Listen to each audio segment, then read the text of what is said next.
Your toddler was happily playing on the floor. Next minute, they started crying because you cut their fruit the wrong way, or because you peeled the banana instead of letting them do it. And in those moments, many parents quietly wonder, is this normal? Is my child struggling emotionally? Am I doing something wrong? Those big reactions, the sudden tears, the intensity, that doesn't mean your child is difficult. Very often, it means your child is learning. Toddlers feel emotions long before they understand them. So when your child cries because you left the room, or screams because playtime ended, or collapses because something didn't work, they're not trying to trouble you. They're asking for help in the only way they know how. And you're the person they're learning this from. I know you carry a lot as a parent. Some days you have to stay calm. Some days you fight to stay calm. Some days you replay moments in your head and think, I wish I had handled that differently. And you're constantly deciding when to comfort, when to step back, when to hold a boundary, often when you're tired yourself. That doesn't make you inconsistent. It makes you human. If this already feels familiar to you, stay with me. You may recognize more of your child in what comes next. Here's a different perspective that can change how you see these moments. Toddlers experience emotions long before they have language, logic, or self-control. They feel frustration before they understand waiting.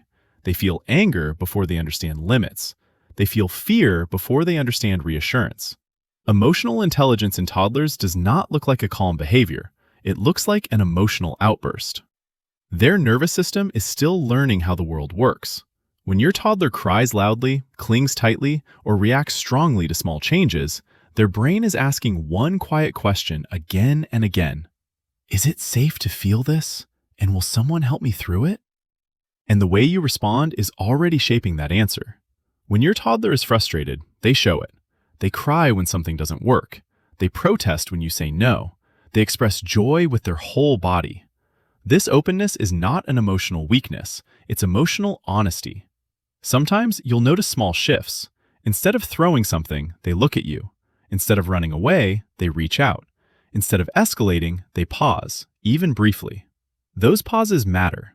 They show your child is beginning to recognize something is happening inside me. That awareness is the very first layer of emotional intelligence. Your child may not say what they feel, but they're learning that feelings exist and that you are part of how those feelings are handled. Every child shows this differently. How does it show up in your home? Think about this moment. Your toddler cries hard. Their bodies are tense. Their breathing is fast. And then they move toward you. They reach up. They lean into you. They sit quietly on your lap till the storm passes. This is a powerful sign. It means your child has learned something very important. When I feel overwhelmed, connection helps me feel safe. Emotionally intelligent toddlers don't calm themselves yet. They calm with you. This is how regulation develops, not through independence, but through repeated, shared calm. If hearing this brings a sense of relief, you might enjoy being part of the Brainy Parent space. It's simply here to support you through moments like these. Just because they feel safe all the time doesn't mean meltdowns won't happen. That's part of toddlerhood. What matters is what comes after. Does your child cry deeply, then slowly soften? Cling for a moment, then move on? Return to play once calm returns? That recovery is emotional intelligence in motion. It means their nervous system is learning that emotions rise and emotions fall. The recovery matters more than the meltdown itself. Every time your toddler recovers, their brain learns, this feeling won't last forever. That lesson stays with them. When you say no, your toddler may protest strongly. They may cry, drop to the floor, or shout. But if, with your steady presence, they eventually accept the boundary, even while still upset, that's not disobedience turning into obedience. That's emotional flexibility developing. They are learning, I can feel disappointed. The limit still exists. The relationship stays safe.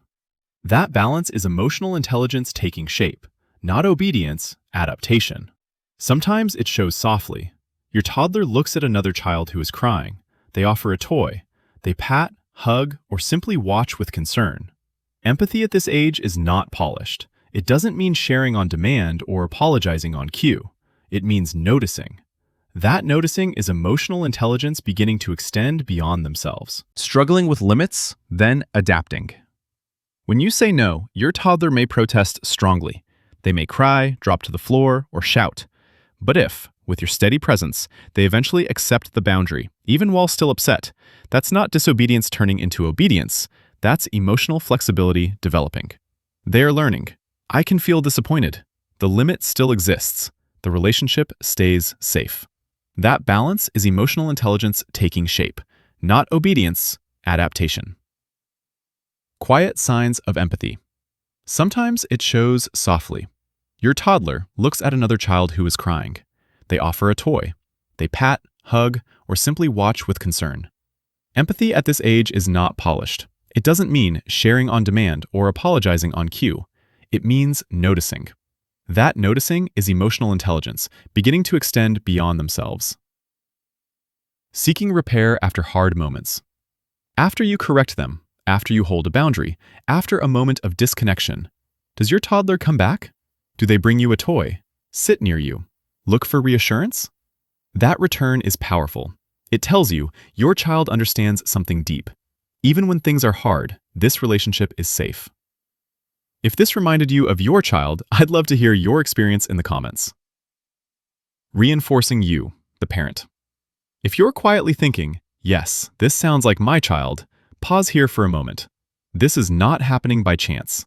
Your child is learning emotional intelligence because you stay present during big feelings. You allow emotions without fear. You repair when moments are hard. You don't need perfect responses. You need presence. Your child is borrowing your nervous system. Calm, empowering. Emotional intelligence in toddlers is not loud or obvious. It grows quietly, in arms that hold, in voices that stay steady, in relationships that feel safe. If your toddler feels deeply, seeks comfort, and slowly learns to recover with you, you are guiding them exactly where they need to go. This is how emotionally intelligent children begin. This space is for parents who want to understand before reacting. If that's you, consider subscribing.